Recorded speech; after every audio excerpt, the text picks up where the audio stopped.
is going to describe his work calculating the rotational velocity of Jupiter using his spectrograph. Yay. So someone have a calculator ready, because there'll be some calculations, and I'll be doing too many things to try to run a calculator as well. But what I'd like to do is start this with a 20-second video of what it looked like in the observatory when I collected the data, to give you an idea of how that's done. So I guess, let's see, I hope I can do this the way I think I can. I'm going to share my screen. Okay. Mm-hmm. All right, I see your screen. Yeah. Okay, good. So That's then fine. here, hopefully this, around and round we go. Ah, here we go. Something's happening. Make it a little bigger. Oh, you go. Something's blurry as heck. Oh, that's your spectrogram. I thought that was text. Yeah, here you see that H alpha line. Okay, that's what I'm saying. I don't know if you could hear the audio, but here's the H alpha line, and it's tilted, and there's several other lines in here tilted, and then there's some straight up and down. The up and downs are the telluric lines. The tilted lines are from Jupiter. Hmm.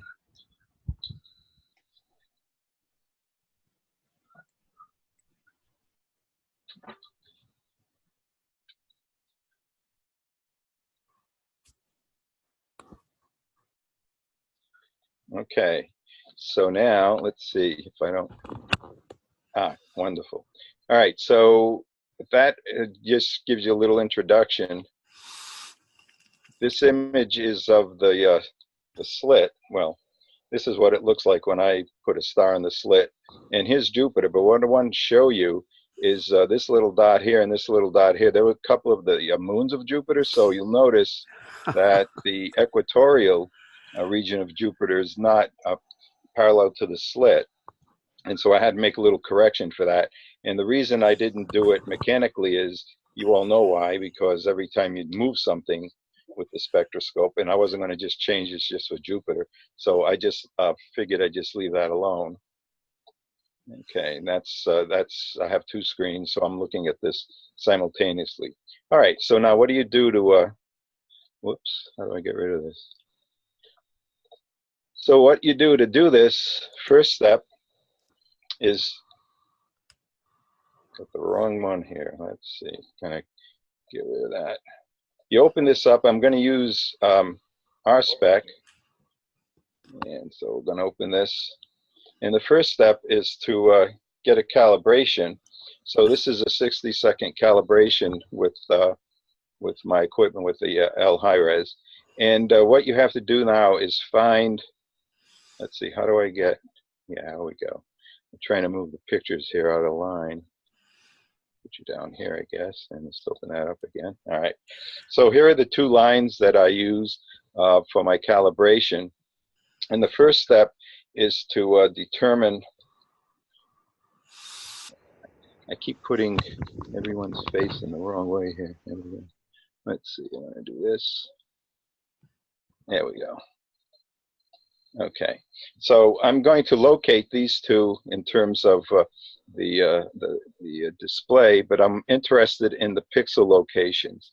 And since I already know what the wavelengths of these are, then I can put together the following.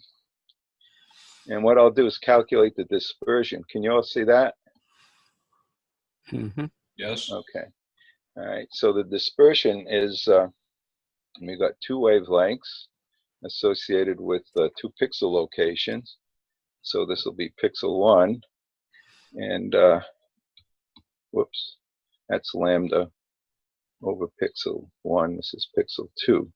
So what I do is locate the pixels, and you just go over here, and that, you can see that it's 41.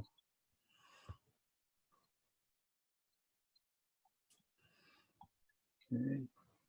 And that wavelength that belongs to that one is 6532.882 angstroms. And then go on this side, look at this guy, and that one's located about 341.9.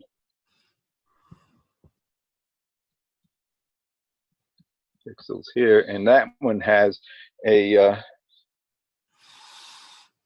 wavelength of 6598.953. Okay, so someone with a calculator, just knock that out and see what you get. 65. You're going to get something 0.2 something, I think.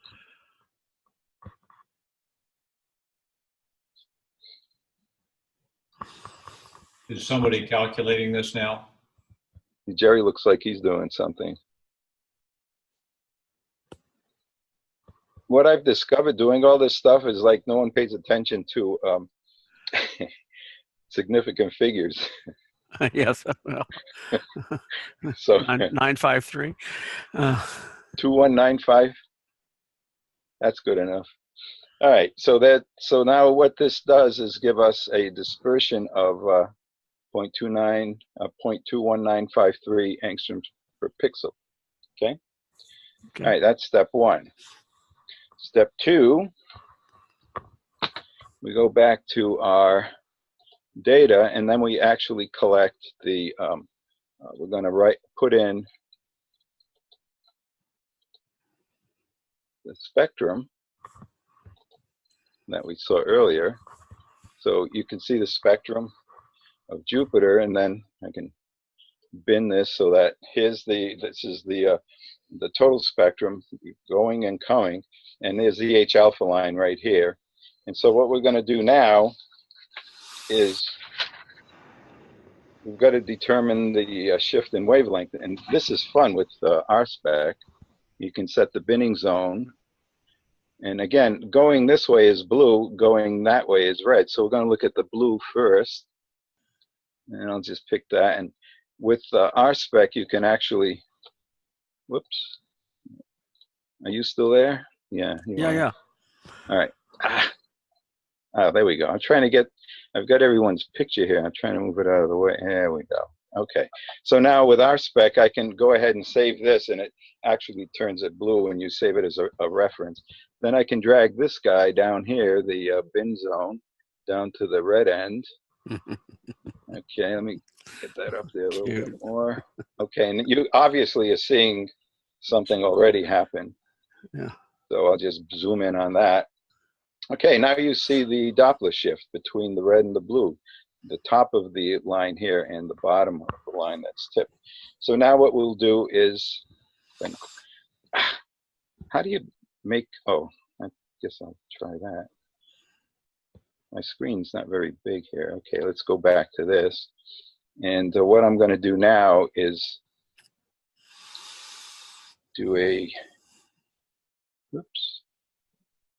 Okay, so the change in the wavelength is going to be equal to the dispersion, which we calculated. And then we have the red minus the blue.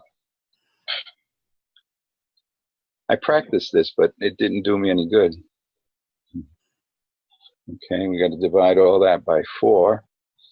All right, so the dispersion 0.2195 angstroms per pixel. All right, and then we're going to go and get the actual values here. So here's the red guy, 175.88.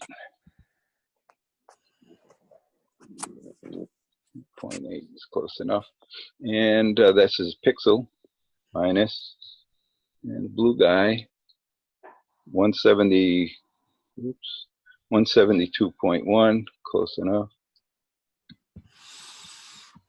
Okay, and then we got divided by 4 because the light's coming and going back and forth a couple of times by the time we do this. Okay, calculator. What do you get for wavelengths? Change in wavelength. In angstroms. What do you get? I was just saying in angstroms, I assume. Oh, in angstroms, right.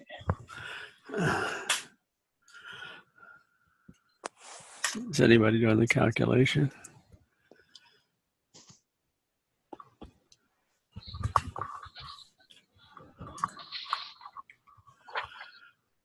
Someone's I got 0.203, but somebody check that. Yeah, it looks close. 0.203. Yeah. Let's see. So it should be about 3.5.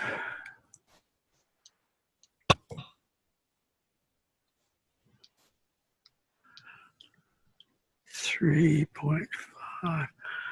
20% of 3.5. That doesn't seem right. Wait a minute. Maybe somewhere close to 2.28 or something, 0.27, 0.26. What's the dispersion? Is it 0.2195? 0.2195, yeah. 0.20139. 0.2138, 0.20139. 0.20139. 139. Okay. Okay, so we'll use that number, and that's angstrom. So that's the Shift. shift. Okay, so now we've got to finish this, and let's see where I want to. Doesn't seem right. I got that 0.203 just as the other did. That's what I got also. Yeah. 0.203. Yeah, I double checked. What I got. Yep. Okay, so the shift in wavelength is 0.203. Yes. Correct. Okay, so we'll use that value, and now the final. David, before you go on, talk to me about that division by 4. Yes. Yes. Okay, as I understand it, we're looking at the light from Jupiter. It's coming from either side of Jupiter.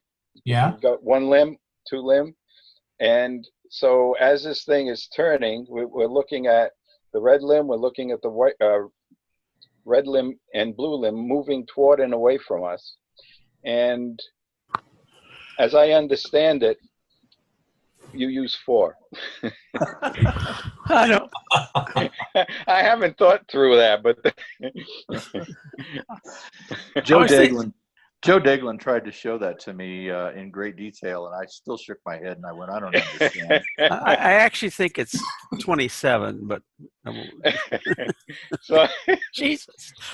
I really didn't think about it. I should have anticipated someone asked. But we're going to use the velocity of light times the wavelength shift over what we'll use for H alpha. And so, again, this is a big approximation, but if we use 2.99 times 10 to the 5th kilometers per second times the wavelength shift of 0.03 angstroms over 6563 angstroms. And again, that's approximation. So we can do that. Okay, calculator. 9.7. All right, 9.7 kilometers per second. So that's the rotation. Now that's uncorrected. So now if you thought the divide by 4 was interesting, what I did,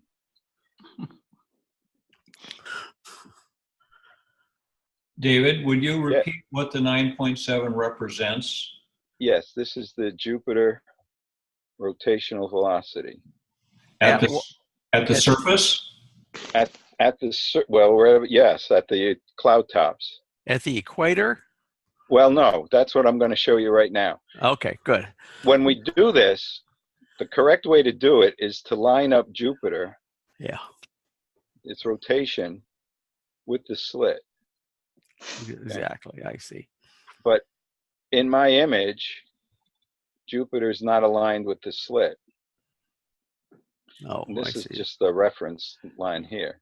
So you would think if everything was properly done, Jupiter would be aligned with the slit. And this angle,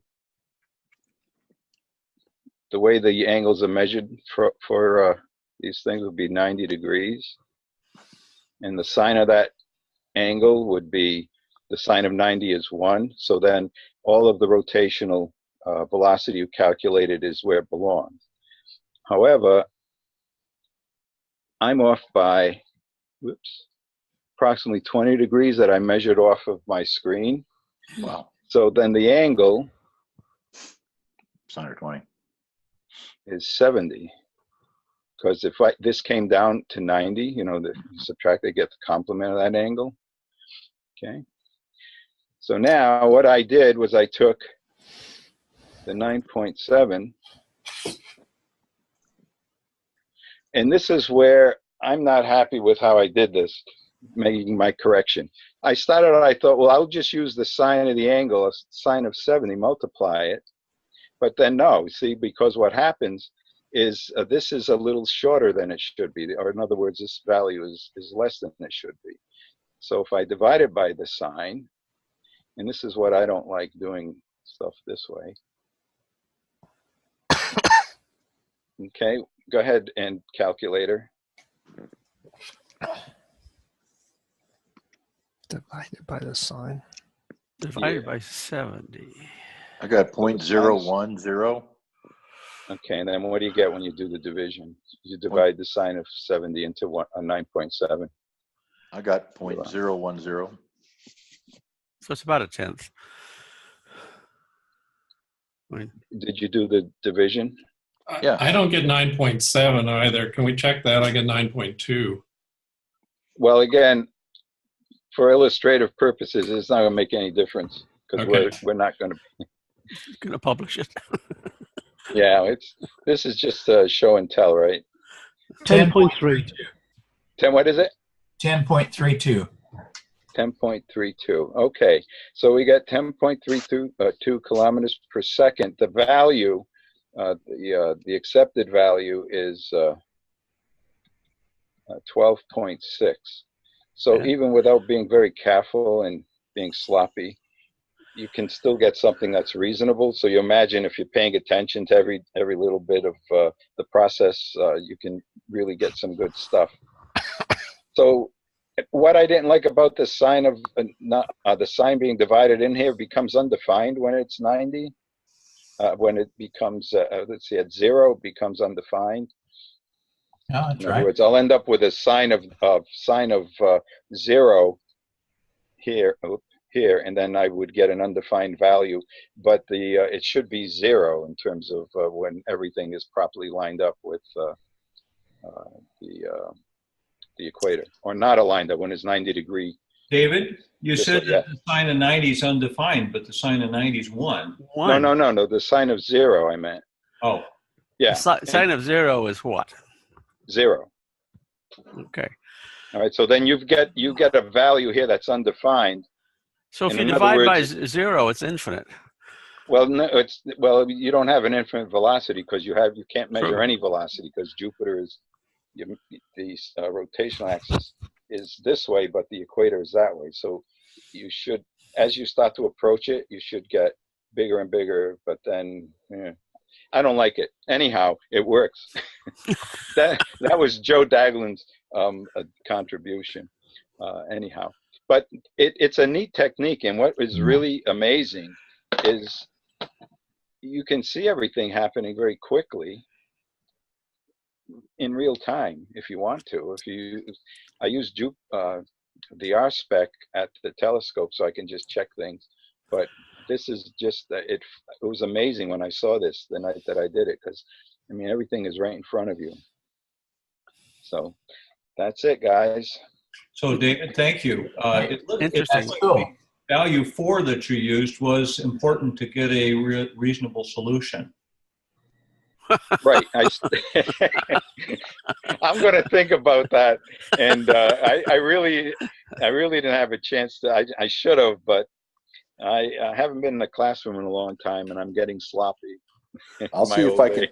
I'll see if I can dig it out. But Joe sent me a paper that explains it in detail. If I can find it, I'll put it on the GitHub. Great. Sounds great. What equipment did you use to do this? Okay. What I used is the. Let's see. I'm going to unshare the screen. You need any more? Yeah, I have a question on your screen there, David, before you Okay. unshare that.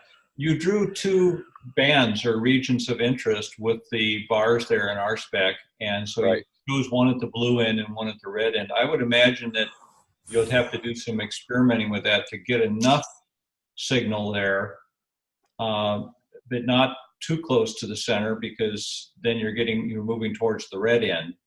Mm-hmm. So I would imagine that you could get a result every time you slightly adjusted that blue and that red band, and how wide those bands are. Right. And part of the problem with Rspec is a lot of it, for me, is visual. I can amplify this a little bit, zoom in on it, but you see the width of the binning. So again, like you could do this in ISIS, and you can do a similar thing with ISIS and probably have more precision, but I'm still learning ISIS. And when Joe said, oh, well, what was interesting is I put a thing out on Astro L or whatever, and I asked the question because I've seen it described as take a vertical column, and so you can measure, I guess, the slant.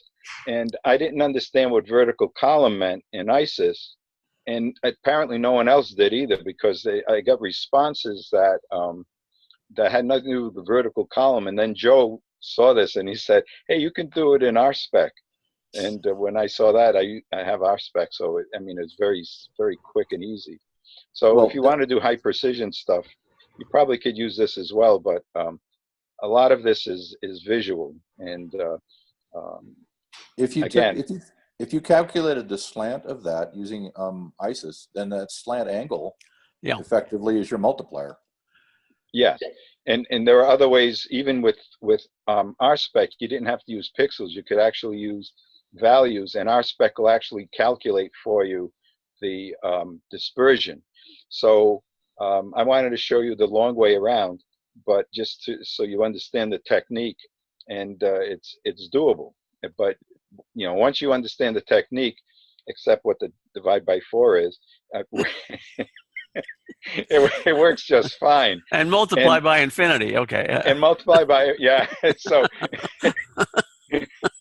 anyhow, that's it. So well, and David, there's something Rspec does give you the ability to more precisely measure the center of that blue red feature. Right.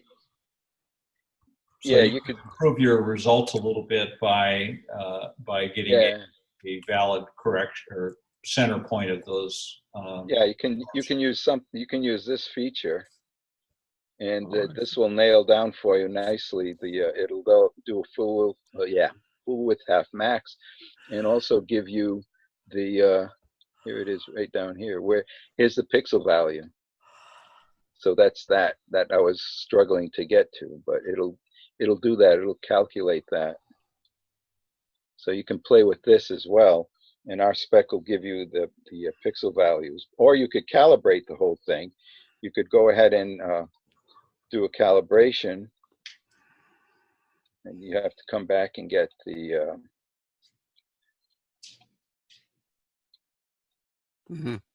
so you can do that and get rid of, let's see, let me get rid of this. Okay, so if you wanted to, you could do a calibration.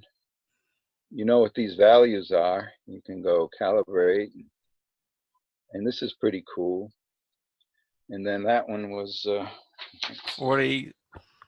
I keep thinking I'm going to move it, but I can't. 6.5.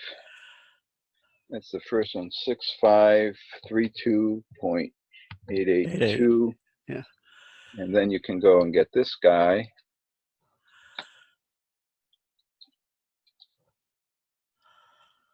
And that one is 6.598.953, and then hit apply. And now it's calibrated, and see the dispersion is also calculated. It's 0.2. Yeah, 0.219. Yeah, it's nice.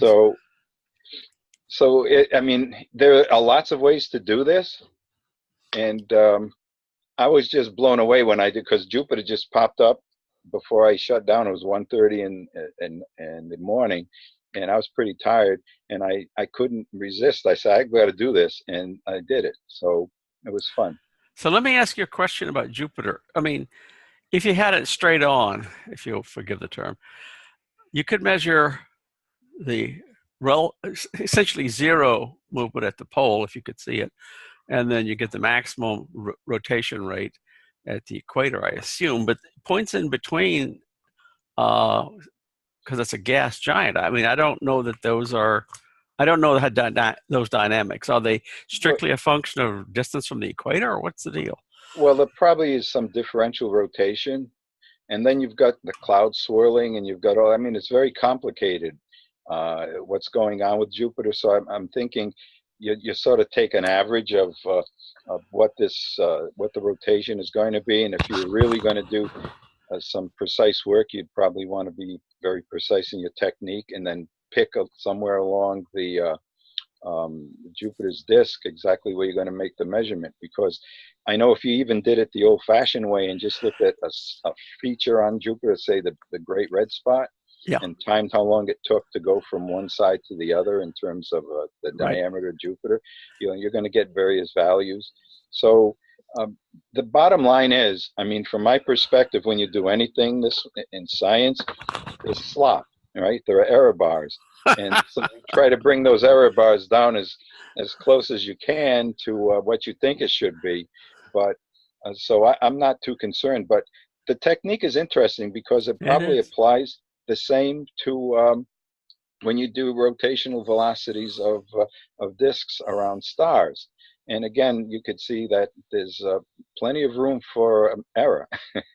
But and so that's what I'm interested in terms of doing all of this, and the high resolution of the high res is, what I'm after. How do you deal with the fact that there's different bands of clouds that are traveling at different speeds? Well, that was my question. Yeah, that's what I'm saying. It's differential rotation. So you're not looking at a solid sphere rotating. You're looking, and it depends where you pick that do the zone binnings across that disk. So again, when you see the number 12.6, my question is, oh, that's nice. Where did you pick that number from? How did you make the measurement? And or you just accept it, and then you see people who will argue days on end. It's 12.6, but yeah, how did you do that? Where did you actually look at it? So again, I wanted to show the technique, and then you can see where the errors would be in terms of or what value is going to be acceptable and why you accept it. Oh, sorry. Go ahead. I think I've got the 4 figured out. Ah, what is it, Jerry? Looking at my coffee cup. If I look on the right side of the cup, the edge of that cup is receding from me at some velocity. Right. The left side's coming toward me at some velocity. Right. So if I'm on the cup looking at a light source, it'll go away from me at a velocity and the light will come toward me. So it'll be red and blue. But now I'm looking at light away from the cup. So one edge is going for me twice as fast, and the other one's coming at me twice as fast. So that's the 4. I didn't follow that, Jerry. Could you explain it once more? Jerry, could you hold a minute? I screwed up the video. I accidentally pinned it to Tom instead of you, and now I can't find the control. While you're looking, Woody, Jerry brought up the very good point. It's the source of light. The light is the sun. The sun is illuminating the planet. So you've got 2 directions there. Yes. And that times half your distance gives you the 4. That's exactly right. Are you ready, Woody? I'm almost there. So I have a question, if I can ask. Is there a difference? The composition of the gases at the different latitudes is somewhat different on Jupiter. And I don't know what happens to a spectral analysis. Well, I do know what would happen. I think I know what would happen. The spectral analysis of different mixes of gases at different latitudes on the planet. It's one of those things you just sort of tuck away and say, I need to be careful that I'm actually getting rational production of a red wavelength or hydrogen emission or absorption at the top and the bottom. It's the same as the middle. Is that making sense? Well, let me wade in here. I actually know something about the physics of Jupiter's atmosphere. Hey, go for it, Wayne. Yeah, let me, if I can share my screen. It'll take me a second to get set up here. I need to draw some pictures, of course, to make sure I get everything done right. We got to drop David's screen first. Yeah, it's okay. It's going to take me a second to get there. I'm working at it. Hey, while you're doing that, I have a question for David. David, I'm hung up on this division by zero business. It's infinitely simple. And here's sort of the question. You have to use the sine of the angle no matter what your measurements are to start with. That's the premise. Now, if you were to measure your differential angle, in other words, you said your slit was not parallel to Jupiter's rotation, but let's say it was. How do you remove the sine of the angle factor? In other words, you said, okay, well, the angle is now about 20 degrees out, so I'll use the sine of the angle. But let's say, for example, you're out there measuring, and now it is, in fact, absolutely parallel. You're forced to use a division by zero. So I know you said it's troubling and you didn't quite get it, but I'm still hung up on that. Division by zero, I just love that. Just, zip on up to infinity, and then we got it. Well, what I did, the sine of the angle was the way I corrected it for it to make it work. And it's not a good way to do stuff, but I just deal with instrumentation. But a theorist would cringe. But the idea is you're trying to make your observation fit your data. All right, it's like when Einstein came up with his cosmological constant. Okay, it's a fudge factor. So it's not very elegant, and but it got the job done. But then you have some little problems with the model, the mathematics of it. But if, as you said, David, though, if you're lined up exactly, the angle is zero, but you're using the complement, which is 90, so the sine will be 1. So there'll be no. Exactly. Yeah. Right. Well, actually, it's quite a bit different from any of that.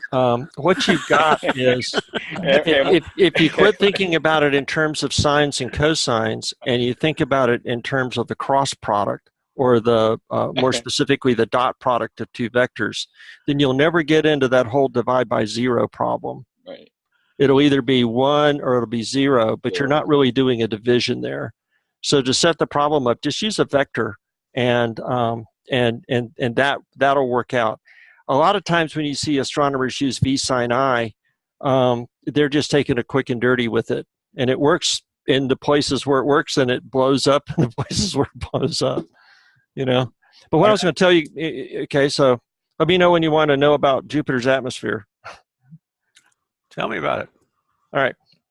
So there was a guy that in Caltech, I think is where he was, or Johns Hopkins, that they took a spinning sphere or cylinder of material, and what they found was that there were these cylindrical oscillations that would set up. And in Jupiter, what they say is that there are essentially cylinders that run close to the surface, and it begins to get fuzzier as you get more interior. But what these cylinders will do for you is they set up little vortices that tend to regulate the speed of the gases that are at the particular band. So in this case, the bands of the atmosphere are running, parallel to rotation in this way. This portion of it goes together with something called the scale height of the atmosphere to establish the very narrow lanes of the bands. The bands are based on basically the density of the gas, which is both the composition of the gas and its temperature. And so in this case, it's this whole cylindrical model of how the whole rotational surface of the atmosphere behaves that tends to govern what goes on. We see it in Saturn. We see it in the outer planets as well, if you know how to look for it. So Jupiter and Saturn show this very well. We don't see it so much on Earth because Earth is rigid on the inside, and these cylinders can't set themselves up in the gas. We don't see it on Venus for pretty much the same reason. Earth and Venus are close enough to the sun, they get enough incident sunlight to cause more mixing of the atmosphere, and therefore we don't really get that thing set up. With more atmosphere, we get a Coriolis effect because of the we get our cyclones and our anticyclones. So one of the things I was going to mention too is that if you take Jupiter like so, and you were to take your slit and put across the lower part of the atmosphere, and then just slowly let that slit drift up as you go, and let the telescope slide the Jupiter along the slit in the other direction, then what you would wind up with is you would be able to, in one long series of observations, record the little delta V's of each of those locations along the surface itself. And what you'll find is that the velocities are not a straight line. There's something about like this, where they can have a markedly different equatorial zones, and then these pieces on the other side are reflected a little bit. Usually the sun's coming in at an angle, and so you will get a difference between this side versus that side. I didn't explain that terribly well, but there's a couple of more experiments that if you want to play with this planet that could be fun to do and publish, using some techniques that are besides just taking a straight spectra. All right, any questions for Wayne on that? I want to go back because I stole the time from Jerry Foote. All right, so now let's go back and get me back up right side up again. All right, Jerry, I'm going to pin the video to you if you're ready. Okay, yeah. Did I do it wrong again? Oh. Excuse me, could I interrupt for 1 second? I asked a question a little bit ago about what equipment was used, and I didn't get an answer. Okay. What I used was the Lhires-3 for the spectrograph. I used and it's attached to a C9, the high definition version, the one with the ability to go to an F10, an F2 with that, whatever that Hyperstar. thing is. Yeah, but I don't have that because I just wanted a nice flat field. And the program, the camera is an Orion G3 that I use with the APT program, which runs the G3 much better than the program that comes from Orion, because that program that drives the G3 crashes about as soon as you turn it on. So then I use on the slit, that's an ZWO 120 MC camera, and I use that with sharp cap, and I use a PhD2 for guiding. So this is done with a C10? A C9. C9.25. Yeah, C9.25. That's it. Okay, that answer your question, Clark? Yes, thanks. Okay, and what about the mount, David?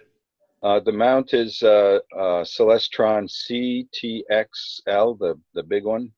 Okay. Yeah. So I'm on a budget setup, and I actually plugged in the cooler on the G3 last night for the first time, because I'm in the process of testing everything, and I just like to do things in steps. And it only has a delta T published of 10 degrees, but I saw a delta T of 14, but it does make a huge difference in how the camera responds. All right, great. Thank you, David.